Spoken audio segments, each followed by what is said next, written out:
Right, this screencast is looking at the effects of climate change, and we're aiming to look at three things here. We're aiming to understand the negative effects of climate change on crop yield, rising sea levels and retreating glaciers, and each of those is mentioned specifically in the specification, so you can get individual questions on each one of these. Please note, it is always negative effects. So, first thing that we should be looking at is changing crop yields. This is a fairly straightforward concept in the fact that the closer you get to the equator, climate change is likely to make it hotter, and as a consequence, crop yield and farming yields are going to go down. Two examples for you here. In Tanzania, longer periods of drought is going to lead to them potentially losing a third of their maize crop due to a shorter growing season. And in India, due to it being hotter and drier, they're looking at losing approximately 50% of their land for wheat growing. Second example is rising sea levels. This is, again, should be fairly straightforward as well. The important thing is the specifics of this. So, between 1993 and 2006, there was a 3.3 millimetre a year rise in sea level.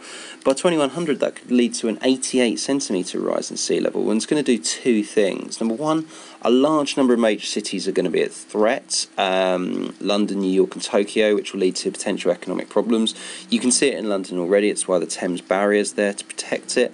You've also got low-lying islands in the Pacific and Indian Oceans, which are already at risk. The Maldives is one example, and then Kiribati in the Pacific Ocean has already lost two of its islands due to the rising levels of seawater. Third example is retreating glaciers, and this is quite important because this could have global implications. In Antarctica, 90% of the glaciers are retreating, and in the Arctic, it could lead to changes in ocean water movements. The melting of Arctic ice could divert the Gulf Stream, which is what keeps the UK naturally warm, a lot cooler, and this could lead to colder temperatures in Western Europe and potentially lead to an 8 to 10 degree drop in global temperatures. These issues are important because it's going to have to actually fix these consequences, okay?